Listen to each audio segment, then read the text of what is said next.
Toy Story 3 Toy Trouble by Keel Murray. Pictures by John Paul Orpinas. Designed by Winnie Ho. Woody the Sheriff, Jessie the Cowgirl, and Buzz Lightyear, the Space Ranger, had always been a terrific team. They looked out for each other and for the rest of the toys in Andy's room. But things had changed. Andy had grown up and didn't have time to play with his toys anymore. Soon he would be leaving for college. What were the toys going to do? Woody wanted to stay at Andy's house. He knew that Andy would store the toys safely in the attic, but Jessie wasn't ready for the attic. She still wanted to play with kids. "What's important is that we stay together," said Buzz. When Jessie spotted a box of old toys in Andy's mom's car, she knew just what to do. The box was being donated to Sunnyside, the local daycare center. There'd be plenty of kids to play with there. Woody followed the other toys into the box. He tried to convince them to stay, but he was too late. Andy's mom got into her car and drove away. The toys were going to Sunnyside. When the toys arrived at the daycare center, a strawberry-scented bear named Lotso welcomed them with hugs. He introduced them to his friends and showed them the caterpillar room where they would be staying. Sunnyside seemed perfect. The toys couldn't wait to play with all the kids. Jessie was sure that coming there had been the right choice. Woody didn't feel the same way. He told his friends he was going back to Andy, with or without them. The toys wanted to stay, so Woody left alone. The toys were sad to see Woody go, but as he walked out the door, the classroom bell rang. Playtime was about to start. Unfortunately, playtime at Sunnyside wasn't what the toys had expected. The caterpillar room was for little kids who played rough with their toys. One kid used Jessie's hair as a paintbrush. Another used Buzz's head as a hammer. Ouch! "Andy never played with us like that," cried Rex. The toys were upset. Why couldn't they be in the butterfly room with the older kids? "I'll go talk to Lotso about moving us to the other room," said Buzz.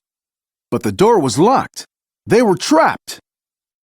Luckily, Buzz spotted a way out. He quickly climbed through an open window. Jessie and the other toys watched as he dropped into the hallway. The toys waited and waited, but Buzz didn't return. Jessie was starting to think that coming to Sunnyside hadn't been such a good idea after all. Soon, Lotso arrived. Jessie told him that she and her friends needed to go home. "Here's the thing," Lotso said. "You ain't leaving Sunnyside." "Oh yeah? Who's gonna stop us?" asked Jessie as she headed for the door. Suddenly, Jessie came face to face with Buzz, who blocked her path. "Buzz, you're back!" shouted Rex as he ran to greet his friend. But instead of hugging Rex, Buzz tackled him. Then Buzz knocked all of Andy's toys to the floor. "Prisoners disabled, Commander Lotso," said Buzz. "Commander Lotso? What was going on?" "Buzz, what are you doing?" Jessie cried. "Silence, minions of Zurg. You're in the custody of the Galactic Alliance," said Buzz. Lotso had done something to Buzz. He thought he was a real space ranger. Buzz locked the toys up in metal cubbies. It was a toy prison. Woody was gone, and now Buzz didn't recognize his friends. Jessie knew that she'd made a terrible mistake bringing her friends to Sunnyside. But the next day, Woody came back. He had realized that he'd made a mistake too. He shouldn't have left his friends. "From now on, we stick together," said Woody. The toys had to get Buzz back and get out of Sunnyside. Working together, the toys captured Buzz. They managed to reset him so that he was their friend again. Escaping from Sunnyside was going to be trickier, but Andy's toys made a great team. They sneaked past Lotso's security. All they had to do was make it through the trash chute and they'd be free. But when the toys slid down the trash chute, Lotso and his gang were waiting for them. The mean bear would never let them leave Sunnyside. He wanted to keep them there to play with the little kids in the caterpillar room. "Why don't you come back and join our family again?" Lotso said. "This isn't a family, it's a prison," cried Jesse. "I'd rather rot in this dumpster than join any family of yours." As Lotso's gang surrounded Andy's toys, Woody and Buzz stepped forward and stood by Jesse's side. No matter what happened, the toys would face it together. But Lotso's gang didn't grab Andy's toys. They turned against Lotso. The Sunnyside toys had realized that Jesse was right.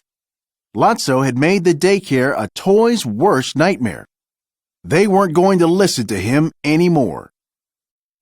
Suddenly, a garbage truck arrived. When it picked up the dumpster, Andy's toys fell into the truck. Now they had a new problem. They were headed for the city dump. At the dump, the toys were dropped onto a giant conveyor belt, headed right for a scary incinerator. This time, Andy's toys stuck together. They helped each other and made it out safe and sound. Then the toys sneaked onto another garbage truck and rode all the way to Andy's house. Back home, Woody, Jesse, and Buzz were as happy as ever.